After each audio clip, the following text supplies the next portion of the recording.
very happy Friendship Day to all of you. I'm pretty sure that you must have gone through few diseases or must have, you know, connected few dots about symptoms, treatment. So last time, before proceeding with the disease, we studied new topic about what is scientific name, right? And in that we understood that each and every living organism, it could be fruit, it could be flower, it could be bacteria, has a scientific name. A scientific name comprises of two names. The first one is the genus name, whereas the second one is the species name. Correct? Okay. And the last disease which we studied was hepatitis, also called as jaundice, right? We went through the chart. We are right now studying infectious diseases. And as we are studying infectious diseases, we know that each and every disease will have a cause. It could be pathogen, it could be a habit. Each disease will have its own symptoms with the help of which we are able to diagnose which is the disease. And each disease will also have its own preventive measures and treatments. All right, so let's begin with our third infectious disease, also known as dysentery. It's a very common term, right? Yeah. Now, what leads to dysentery? Could be infection through bacteria or viruses like Shigella, bacilli. What is bacilli? It is nothing but rod-shaped bacteria, right? And we have given one more name, which is Entamoeba histolytica. Now understand, Entamoeba histolytica is nothing but the name of an amoeba. You studied amoeba, right? Last chapter? Yes. So this is the scientific name of an amoeba called as Entamoeba, which is the genus name, and histolytica as its species name, a specific variety. Now don't worry about the diagram. What happens when there's a problem about dysentery? We all know it because each of us may have some or the other time been through such kind of infection, right? Yes. So let's quickly have a look at the mode of infection. What exactly leads to dysentery-like condition in our body? Okay. Now, if there is something upset with the stomach, then it should be related to either food or water, right? Because these are the only two things which reaches till stomach. So mode of infection will always have to be contaminated water and food. The only mode of infection. Okay. And if contaminated food and water enters in your body, it could be any bacteria or any viruses. What will happen? Stomach upset. What will it lead to? Stomachache, right? If you have stomachache, will you have a proper digestion or it will be indigestion for a while? Correct. It will be all diseases or all symptoms which are related to your digestive system. So before we begin, I want you to quickly write down the heading. Third heading is dysentery and write down the pathogen behind it given in the blue color box. It could be bacteria, virus, Shigella, any bacilli bacteria, that means a rod-shaped bacteria, and Entamoeba histolytica to be very, very specific. Once you're done with writing the cause, you will write mode of infection. What leads to such kind of disease?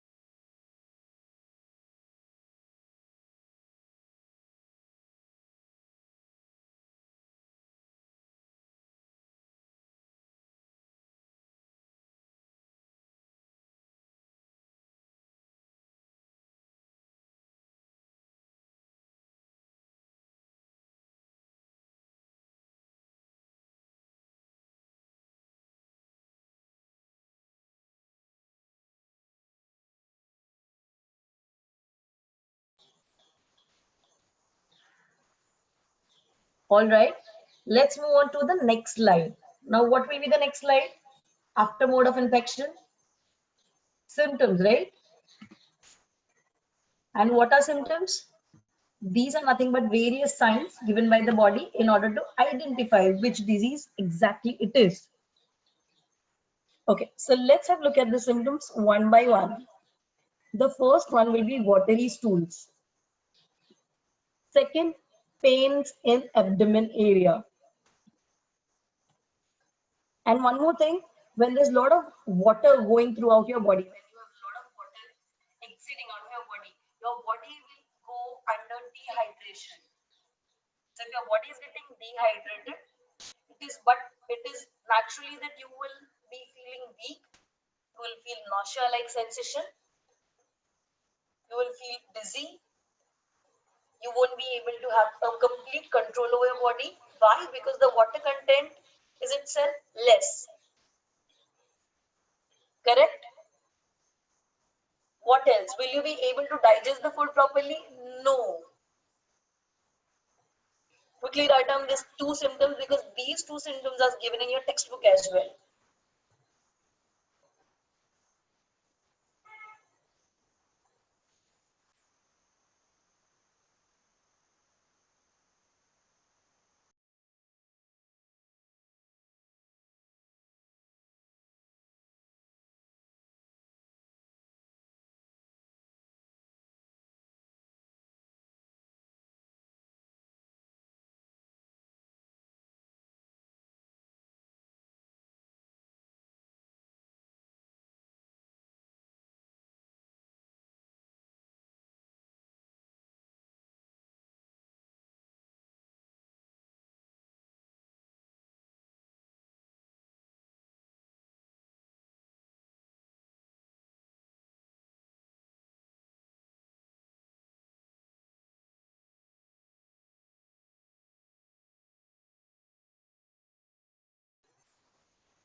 Okay, now we are knowing about the symptoms. What next? After symptoms, we need to know how to treat or how to prevent us from getting the disease.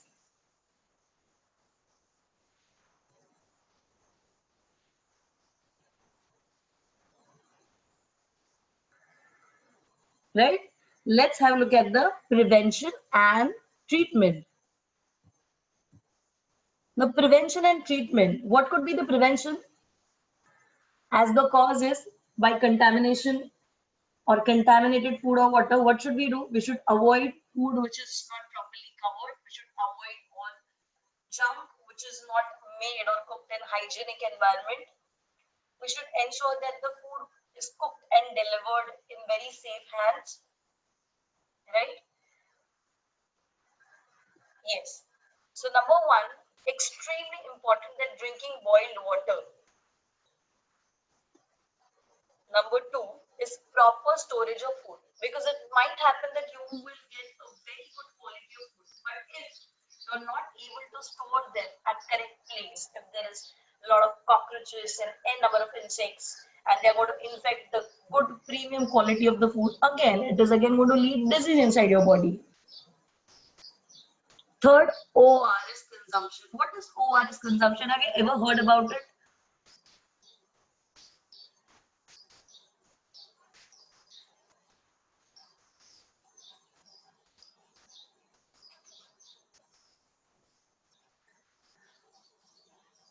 Okay. The full form of ORS is oral rehydration solution. I want you all to write this in your dictionary words as well because the meaning is not given in your textbook. ORS का meaning है oral rehydration solution.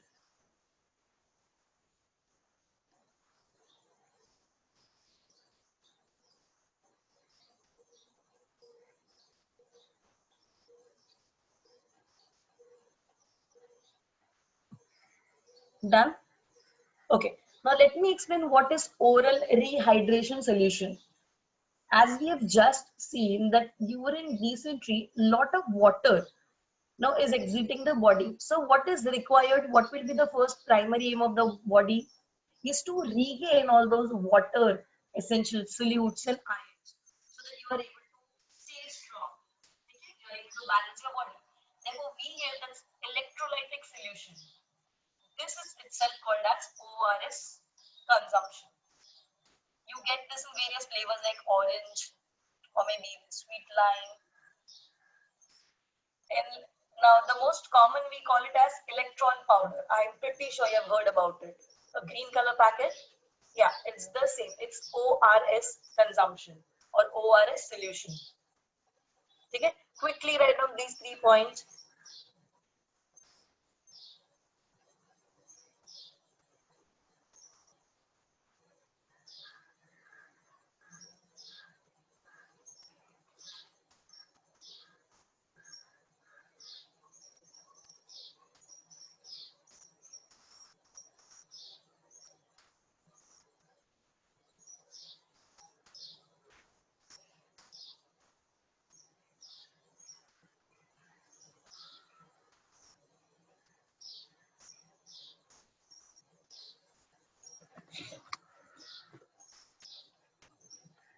Okay, so as we have done with dysentery, let's move on to our next disease. The name of the next disease is cholera.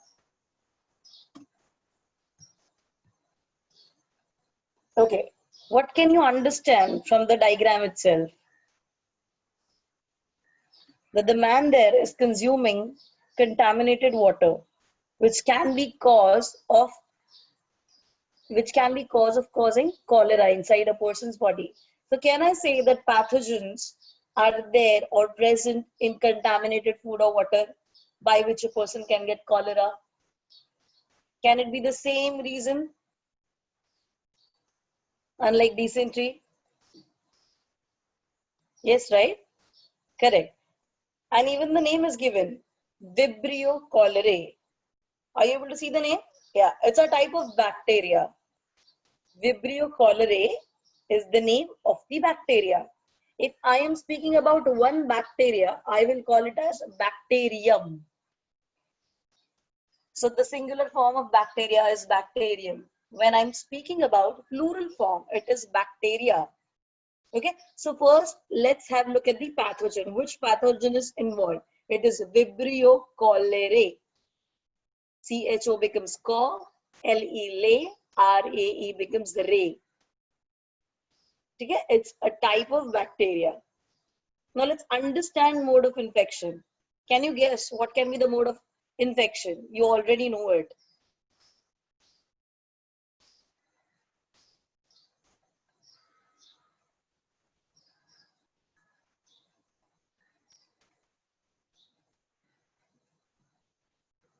Correct. So the mode of infection will be again due to contaminated water and food. Right. So give this as your fourth disease, cholera. Write down the pathogen and the mode of infection.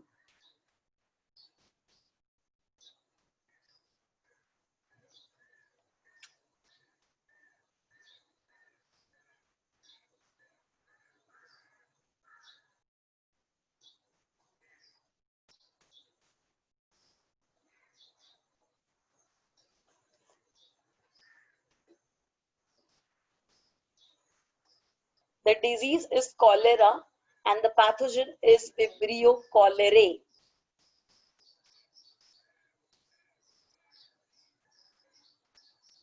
Done? Okay. Now what comes after mode of infection? Obviously it is going to be symptoms. How to identify cholera, right? So let's have a look at the symptoms one by one. Vomiting, severe diarrhea. That means a lot of water is going to again exit from the body, causing infection to the intestines as well. Cramps in leg. Now, when do we get cramps in leg? When do we get cramps in leg? If you exercise a lot, yeah, or if there is water dehydration to an extent level. So again, this pathogen is going to cause disturbance in the digestive tract, especially in your stomach and intestine area, because of which the process of digestion will not take place smoothly, So what will happen? Diarrhea, obviously, and this time it will be severe diarrhea with lot of pain in the stomach. Okay, and lot of, so again decrease in the water level from the body will lead to cramps in leg. Quickly write down the symptoms. Most of the symptoms are pretty much interrelated. If you understand that the disorder is with respect to digestive system or respiratory system, you will be able to write symptoms easily.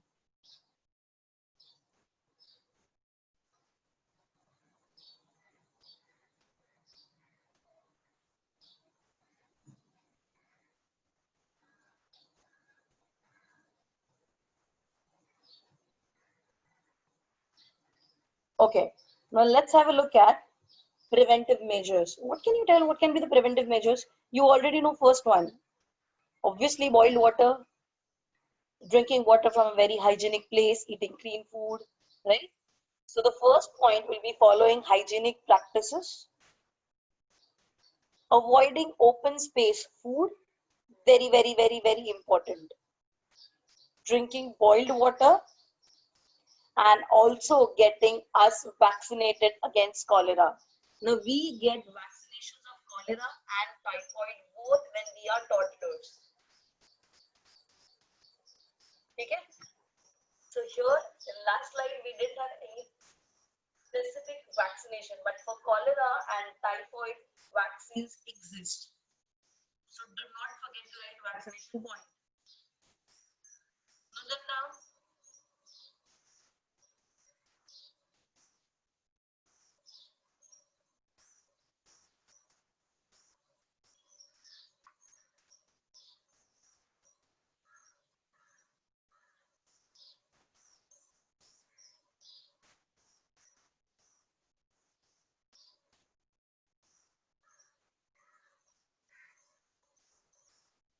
Okay, so there's a doubt asked, how do we get cramps? So we usually get cramps when any specific muscle is overused. Let's say you don't have a usual routine of running or walking and suddenly you do something. So that's the first reason when you get cramps. Second is dehydration. If the water level, the minimum amount of water level which should be maintained in your body, if it is not maintained, it leads to a condition called as dehydration. Even dehydration leads to formation of cramps. Okay? Or else simply you're standing or sitting or holding on a single position for a very long time.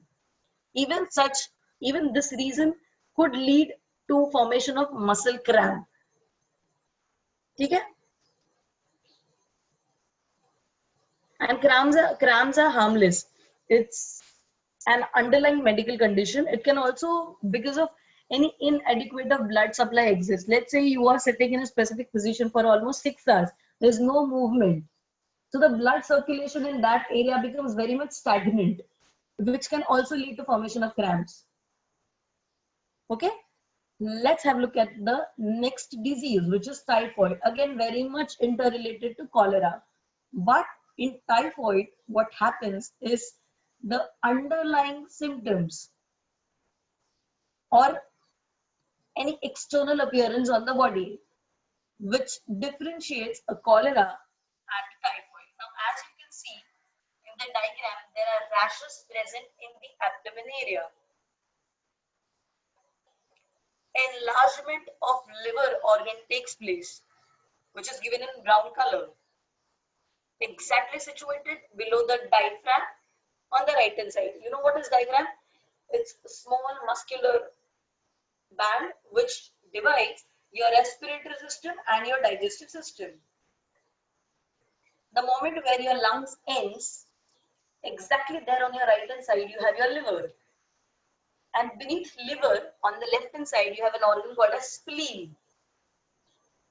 So जब कभी you are undergoing typhoid or if there is attack of such pathogens, enlargement of these organs takes place. Enlargement मतलब वो बड़े हो जाते हैं, they get swelled, they get swollen up, and there are ulcers in the intestines. And because of this, what happens externally on the skin, you get to see red colored small pigments and rashes. which is a very, very prominent symptom to identify typhoid.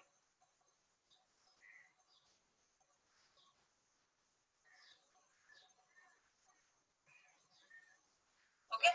Similarly, even in the oral area, you will see a white coating on your tongue. That's also now white coating on tongue can be because of many other reasons as well.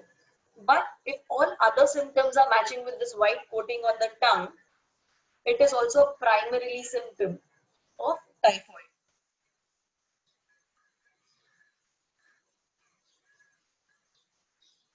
Okay, somebody asked me what is ulcer. I'll give you just exact translation in Hindi. What's ulcer? Have you ever seen that there is a lot of heat generated in your body? Yeah, and inside your mouth you get that small abnormal kind of abruptions, जिसको हम लोग मुंह के छाले भी कहते हैं, right? These are nothing but ulcers. Such kind of ulcers takes place inside your intestine.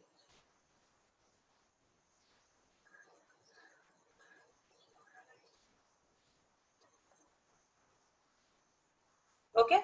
Now let's have the look at the pathogen which leads to formation of typhoid. Now this is a bacteria. Okay. And the name of the bacteria is Salmonella typhi. I am repeating this word once again. It is Salmonella typhi.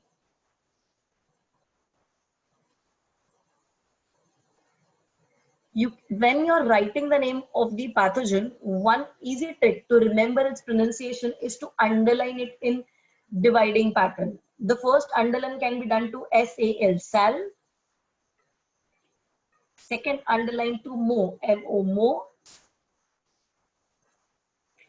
And the third underline could be done for nella, salmonella. Okay, that's the genus name of the bacterium. And the species name is typhi. Give two underlines, TY, ty, PHI, phi. Although it's PHI, you pronounce it as phi, FI. If you want, you can write that in bracket.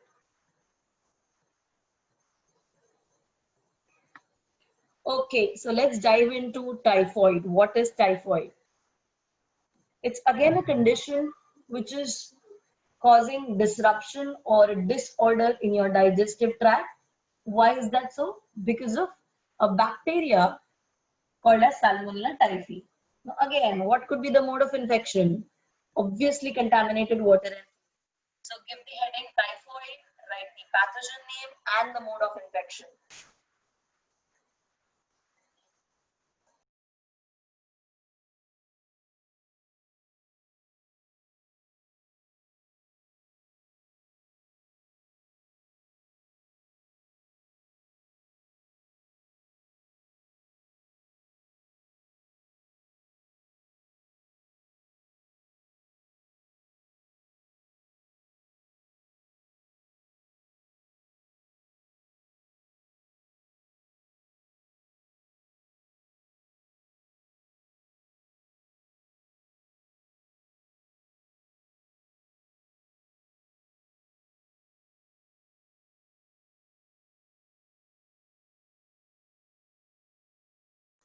No, I'm not speaking. And for the other doubt that from where do we have to buy heart? Everything is in your textbook. You have, you've got a chart in which all these diseases are described.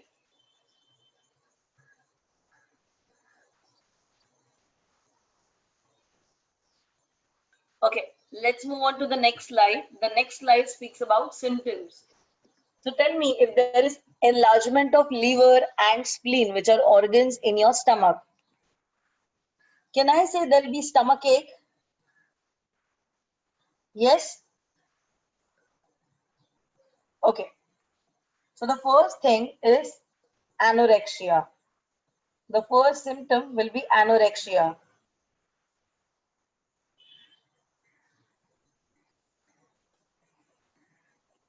The second will be headache.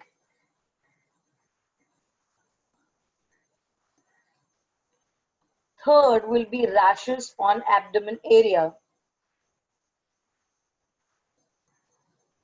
Okay, now let me first tell you what is anorexia. Add this word in your dictionary words.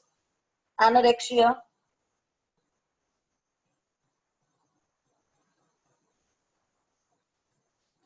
So anorexia is actually an emotional disorder in which you don't get the feeling to eat food. Let's say if you're not well, you're sick, and you will say, no, I don't want to eat food. I'm no more hungry. So that's an emotional disorder, and the condition is called as anorexia. Add this first in your dictionary words.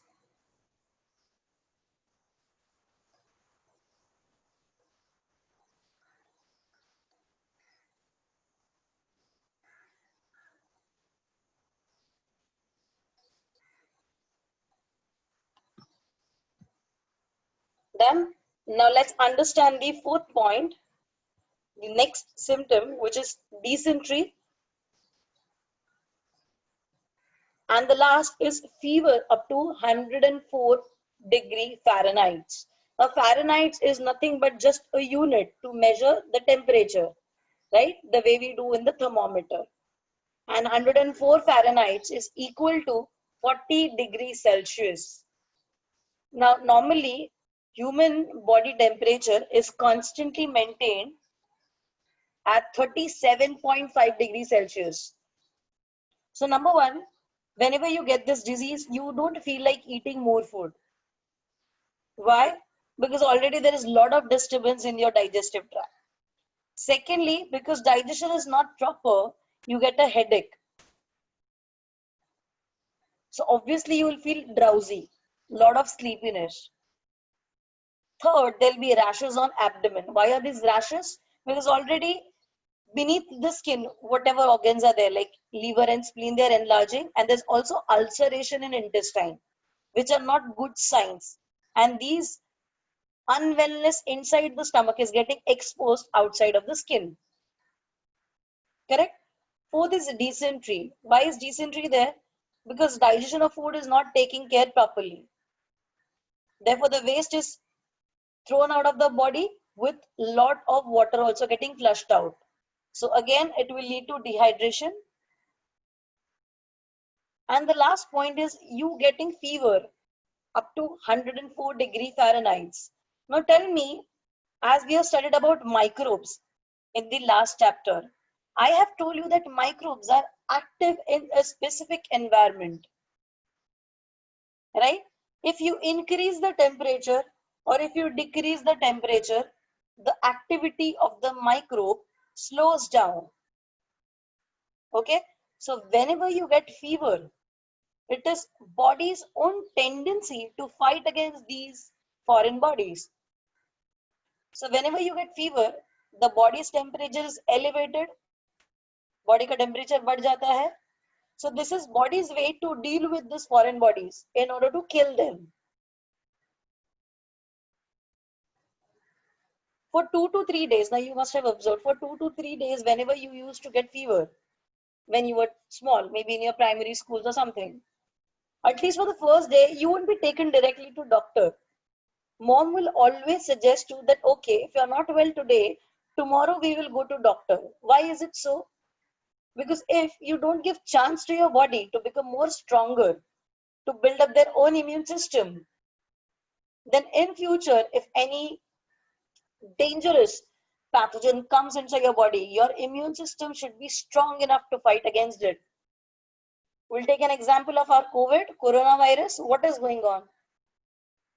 We are building our immune system more so that in case if the virus enters our body, our immune system is strong enough to fight against it.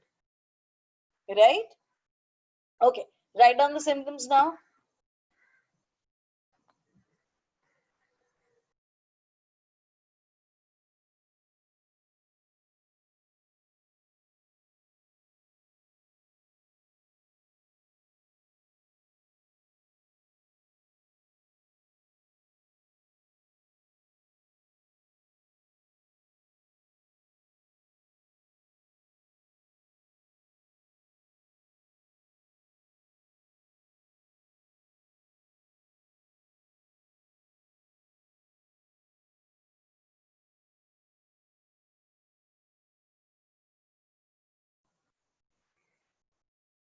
Yeah, so clarifying your doubts, yes, you have to by heart the entire table.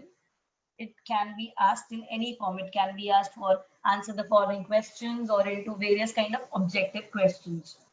And the second doubt which exists in the chat box is what is watery stool?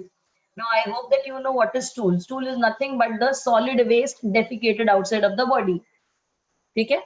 When the solid waste defecated outside of the body contains lot of water in it, it is called as watery stool.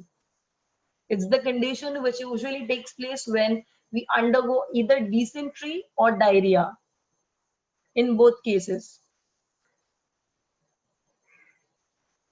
Okay, now since we know the causes and symptoms, let's have a look at the treatment and prevention part. So the first is drinking clean water. Second, very important, vaccination. Now about typhoid, the vaccine history of vaccination in India for typhoid, it has been progressed a lot. Okay, right now the vaccines which we are consuming were invented by Bharat Biotech Labs. Yeah.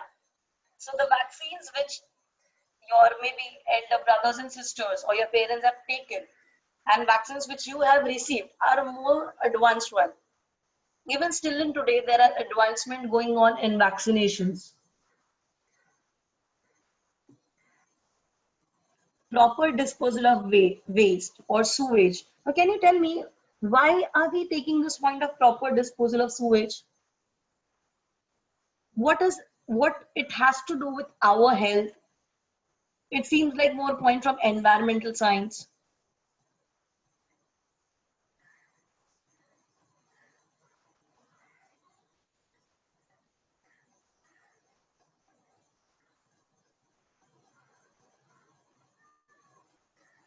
Yes. Now tell me, what is sewage first of all?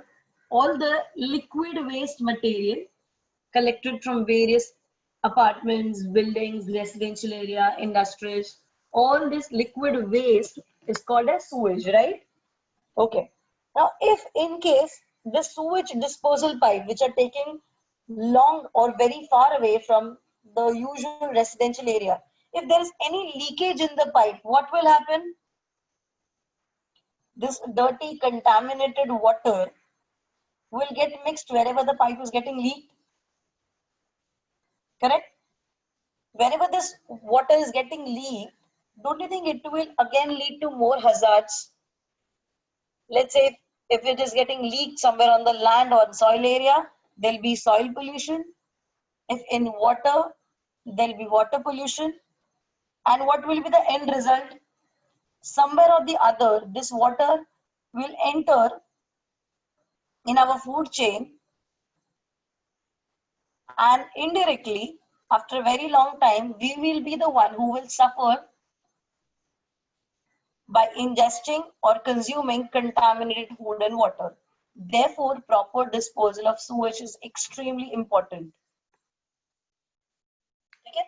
And typhoid is also sometimes called as typhoid fever because there are two types of vaccines available to, you know, for typhoid fever, and both of them are oral.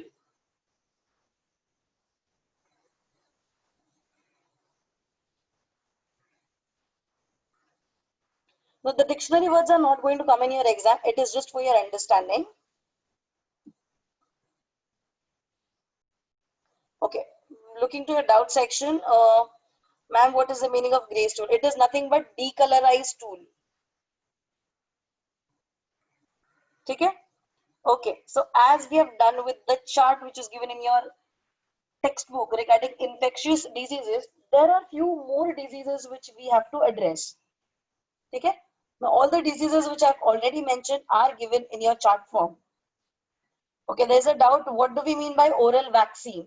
So first of all, vaccine is is nothing but a preventive measure which we are taking in order to make our body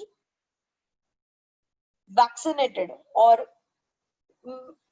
shielding our body from any disease which we might get in future, right?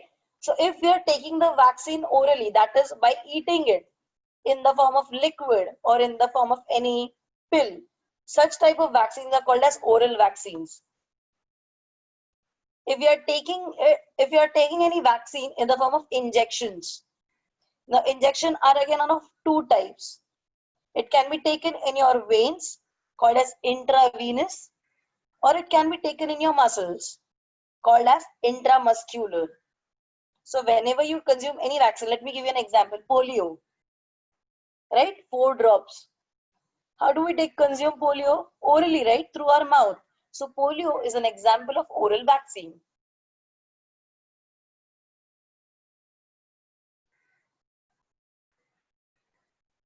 Okay. Now, other than hepatitis, cholera, typhoid, we also have few more diseases to be addressed. Now, all the disease which I'll be covering right now, it's given in your textbook as only as heading. Questions are asked on them, but the content is not given. So do not forget to write anything about the upcoming diseases, of which the first one is enteritis. Okay? If you want to split the word, see the first word comprises of enter, E-N-T-E-R. So we have to speak it as ente, it's E-N-T-E, ente, and ritis, R-I-T-I-S. Okay? The second disease is malaria.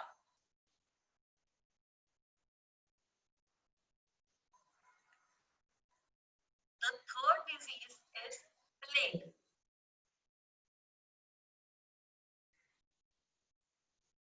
Please switch off your videos. Thank you. And the fourth disease is AIDS. Now, for you, some new disease to be would be enteritis. You have heard about malaria, you've heard about plague, maybe in history, and you've heard about AIDS, maybe in any television advertisement.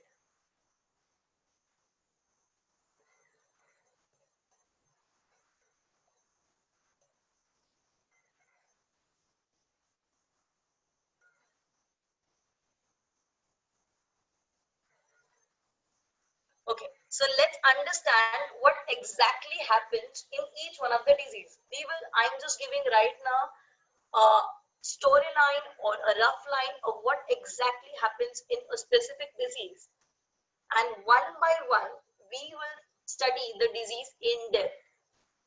Because ultimately, we also have to create a chart regarding these diseases also. Okay? First, I would like to write, I want you to write these 4 headings: enteritis, malaria, plague, and AIDS.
Okay, now let's understand what happens in enteritis.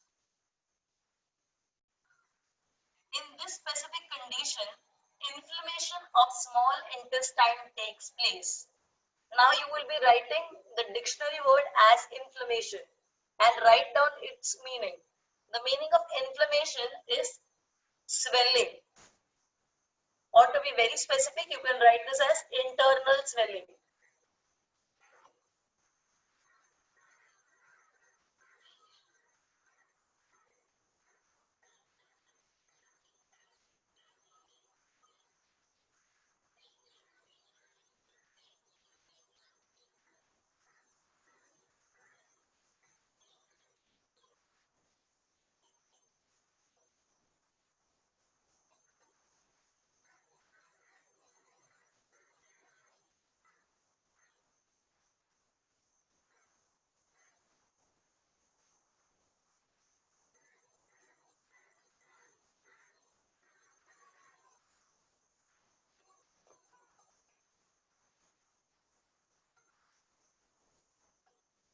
Okay?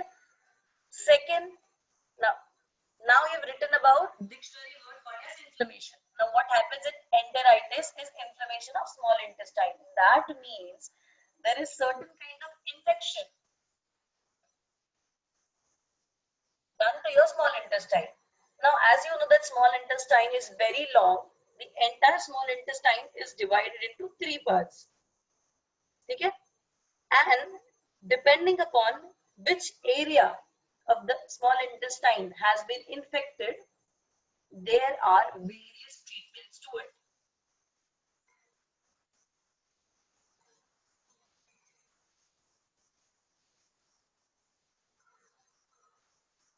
Now, there's one more disease called as gastroenteritis. You can write this if you want. What is gastroenteritis? If there is swelling to your stomach as well as to your small intestine, this condition is called as gastroenteritis.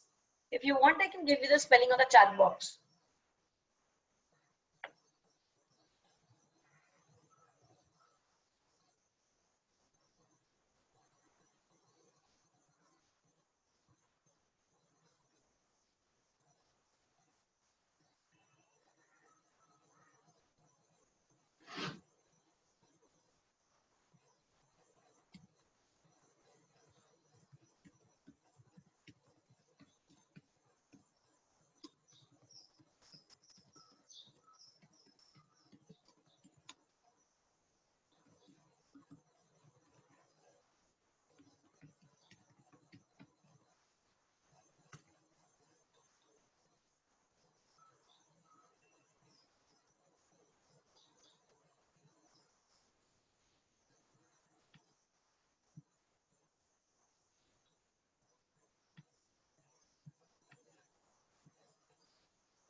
Okay, now let's see malaria. What happens in malaria is extreme high fever, lot of sweating, and lot of weakness as well. This extreme high fever. Now, this fever is not the usual fever which we have. This fever is followed by chills. That means whenever your body temperature increases, you feel extremely cold. The fever would stay in the body for few times, and after the temperature lowers down, again by that time, that means when the fever goes, at that time you will sweat profusely. And the most amazing thing about malaria fever is that every time, whenever you get fever, it will always occur at the one specific time as well. So let me give you a pattern. If a specific person is a malaria patient and the patient gets fever maybe by somewhere around 10 to 11 a.m. in the morning time. So every time in that fixed pattern, the person will always get fever in the morning time itself, somewhere near to the same time. And maybe after an hour or so, the body temperature will come to its normal temperature.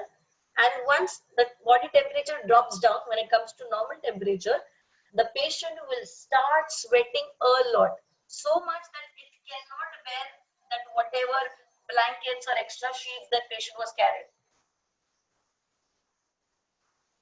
Okay, now let's understand what's plague. You must have heard it's caused because of a specific rat. It was in history.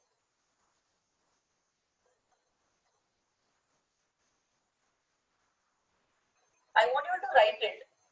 What happens in plague is that you get fever, a lot of chills, which leads to headache, muscle ache, entire body starts paining, and there is abnormal swelling in the lymph nodes.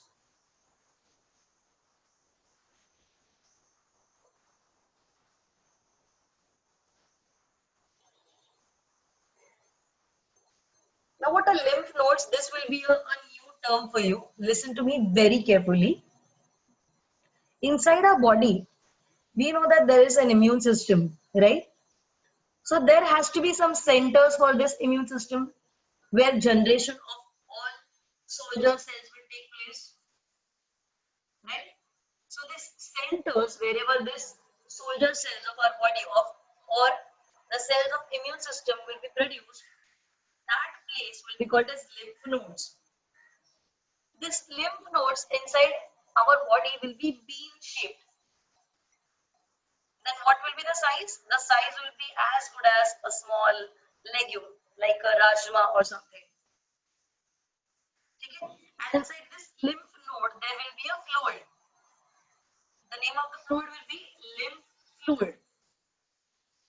So जब भी a person will be infected by plague, if lymph node which are present inside her body, they will start swelling.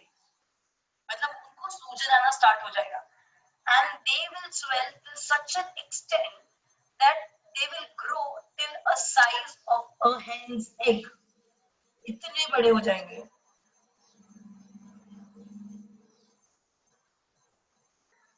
And maybe that swelling will also be visible on the from external body, especially in the armpits area. Now, what are armpits area? The depression which is between your lateral chest side and between your attachment of the hand.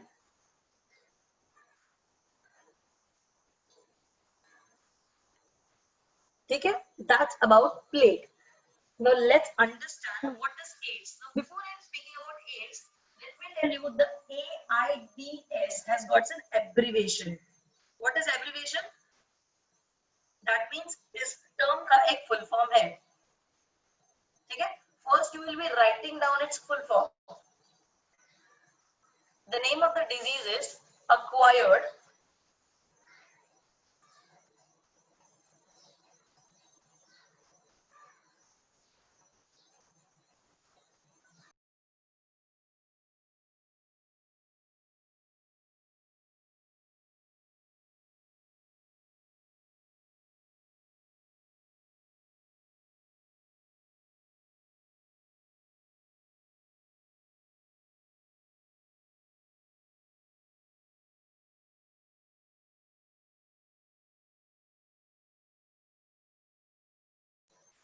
the spelling is given in your chat box as well. The abbreviation of AIDS is acquired immunodeficiency syndrome.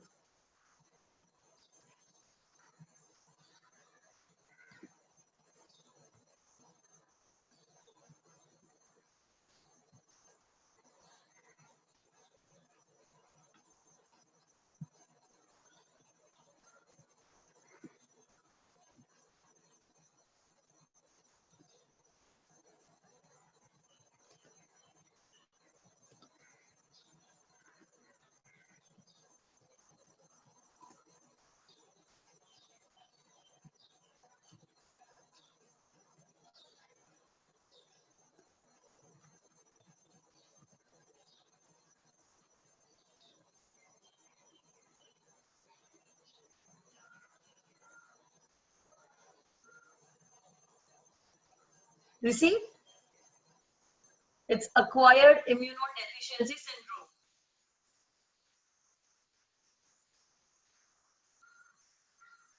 Now, what is this specific disease is caused because of a virus. Same like coronavirus. Okay? If there is any patient which has body which has virus within the patient's body, we call the patient as COVID positive, right? And if we are normal, we call the patient as COVID negative. Similarly, in case of AIDS patient, if the patient has the virus, the name of the virus is HIV virus. So if the patient has virus within the body, the patient will be called as HIV positive. And if the patient does not have virus inside its body, the patient will be called as HIV negative. If anybody is HIV negative, that means they are normal and completely fine, unlike us. Okay. Now let us understand what is the meaning of the word itself, acquired immunodeficiency syndrome. What happens in this specific disease is this virus comes and attacks our immune system. Okay?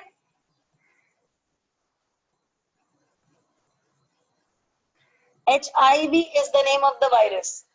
The full form of the virus is human immunodeficiency virus.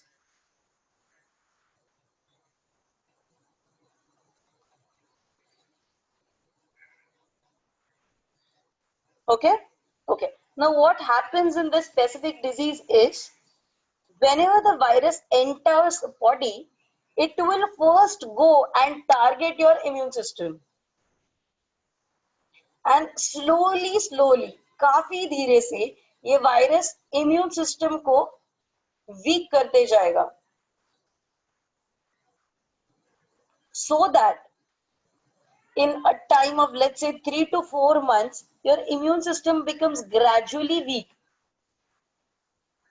And what will happen, let's say maybe after 2 to 3 years, जब तक immune system काफी weak हो जाएगी, so immune system won't be able to fight any other disease.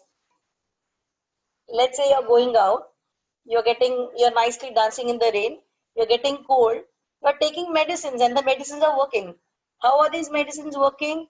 Because whenever you take medicines, you usually take it orally, correct? It goes into your stomach, medicines are digested. Now this medicines will give order to your immune system so that the immune system will fight against the disease causing germ or bacteria or any pathogen, right? यहाँ पे situation will be immune system इतनी कमजोर हो जाती है that whatever medicines you will eat, immune system won't be able to follow its order. So will it be able to fight any disease? Any normal disease?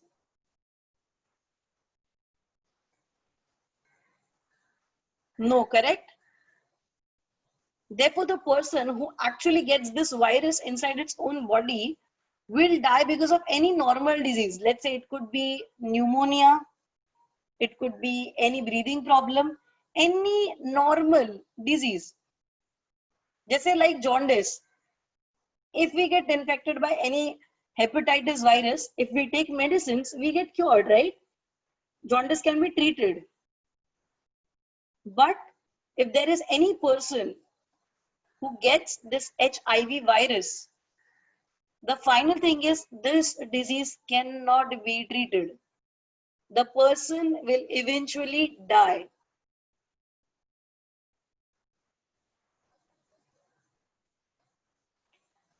Sneha Patne, please switch off your video. Saidham branch. Thank you. So the person is eventually dying. And why is the person eventually dying? Because the immune system is so weak that it won't be able to fight also with any normal disease like cold and cough. Okay? So what happens in AIDS is extreme weakness and poor immune system. Write this down.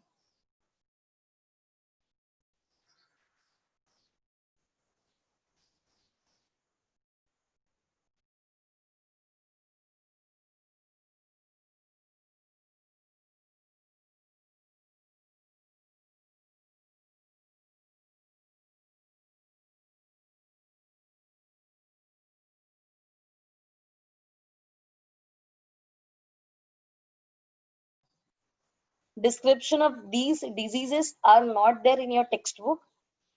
They are directly present in question and answers format given in your exercise questions. And you will get the answers for these questions in your notes as well. But description is not there.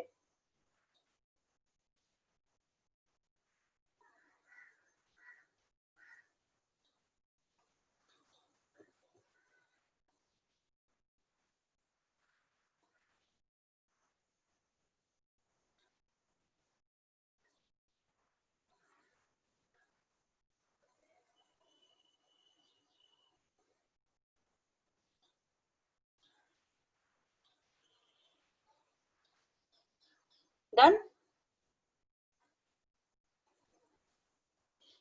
Okay. So let's move on to our first disease, that is enteritis. When I'm saying enteritis, please underline ENTE separately and ritis separately.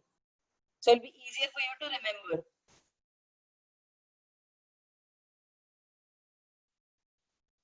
Now details about each and every diseases, we will be covering it right now. So wait and have patience. Okay, as I said, enteritis, what happens in this disease? There is swelling to small intestine. Okay? Now, if there is swelling to small intestine, that means there could be various causes for it. Correct? So first, let's understand its causes. The first one will be obviously consumption of contaminated food and water. Right? Second is NSAIDs. Now, when you write NSAIDs, I want you to separately underline N and SAIDs. N alag se and SAID alag se, because it's again an abbreviation of something.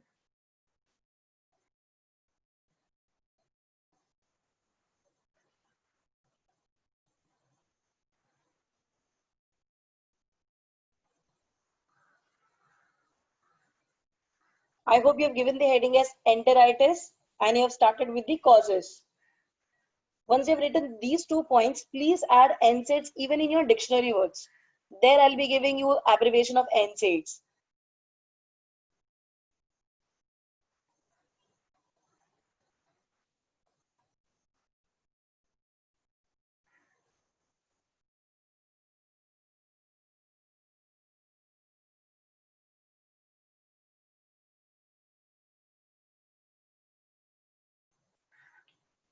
You do not have to make any different book for dictionary words or anything. Whatever regular biology classroom book you have, please write there itself. I told you in the first lecture, whenever you start with the new lesson, leave the first page as dictionary words. And for further pages, you can start the running notes of the classwork. Okay, now quickly write down the meaning of NSAIDs. NSAIDs ka meaning is, it is non-steroidal anti-inflammatory drug.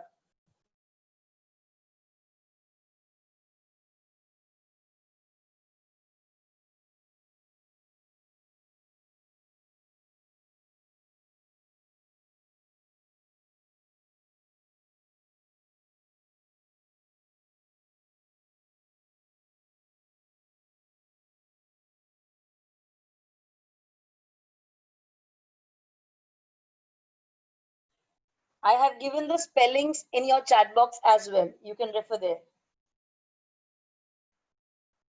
NSAIDs meaning is non-steroidal anti-inflammatory drug.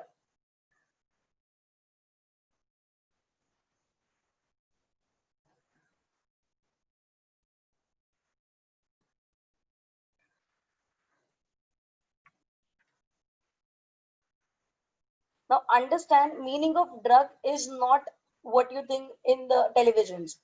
It is anything ingested which causes a specific effect on your body is called as drug. So your medicines are also called as drugs. Okay? Second thing, you know that inflammation means swelling. When I am saying anti-inflammatory drug, that means medicines which will be used to reduce the swelling. Understanding? When I'm saying anti-inflammatory drug, that means these are medicines which will be used to reduce swelling of the body. Correct? And non-steroidal. Now, steroids are a specific group of medicines. Non-steroidals means medicines which are not steroid in nature. So when I'm saying the entire thing, that is non-steroidal anti-inflammatory drugs. That means medicines which are not steroid in nature and which are used to reduce swelling. Okay, I'll give you an example. Let's say if somebody is having uh, pain in any of the specific part and there is swelling, it could be your knee, it could be your any joint or anything. And at that time, if somebody is consuming NSAIDs, I'll give you an example. Aspirin, have you heard about it?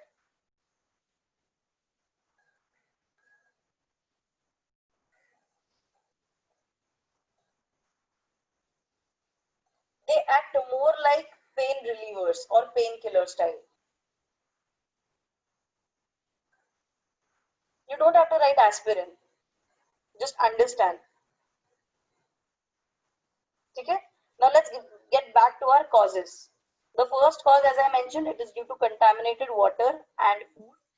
Second is because of NSAIDs. Third is because of radiation therapy. Now, what is radiation therapy? Radiation therapy is any by any chance if the person is undergoing a specific treatment which involves radiations. It can also lead to enteritis. And the fourth is consumption of cocaine. Now, what's cocaine? It's a narcotic drug which is not good for our body, which causes or leads to an addiction. All right, quickly write down the causes.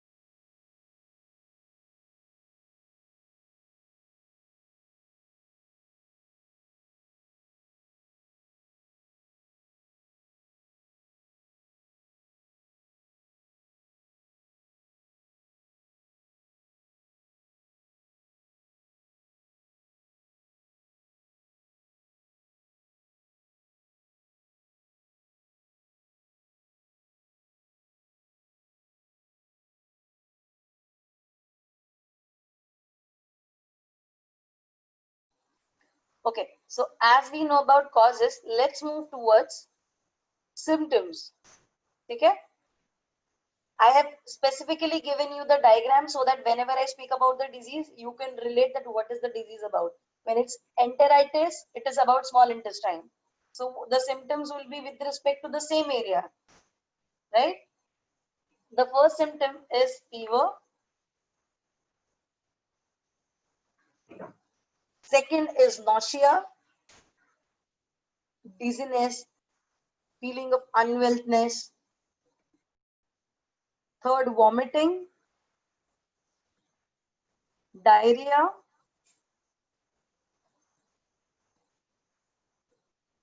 abdominal pain,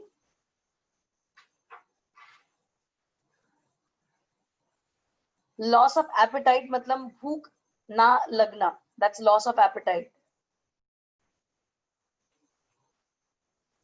Okay, quickly write down the points. That's the last slide we are covering up today.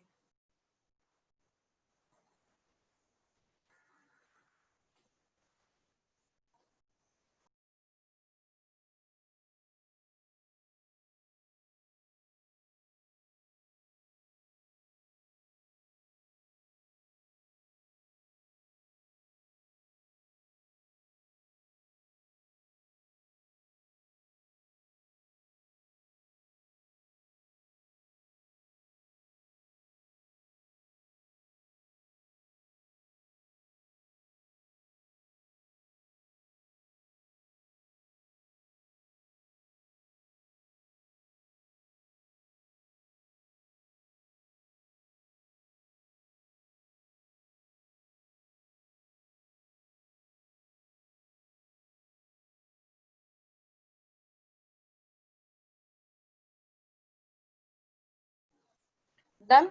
Now, when it comes to treatment or prevention of enteritis, since there can be many causes to it, now depending upon which bacteria, which virus, or what has exactly led to swelling of intestines, the mode of treatment will be different for different type of enteritis, because different bacteria can cause different infection in different parts of that small intestine. Therefore, treatment also differs. So there are many types of enteritis as well, which is not there in your syllabus for now. So when it comes to treatment, it will always be the treatment will vary or depend on which type of pathogen is invading the small intestine.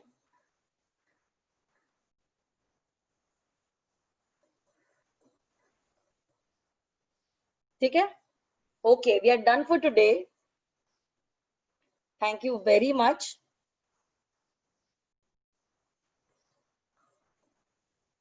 Nishant sir? Yes, ma'am. Yeah, I am done with the thing. Thank you, ma'am.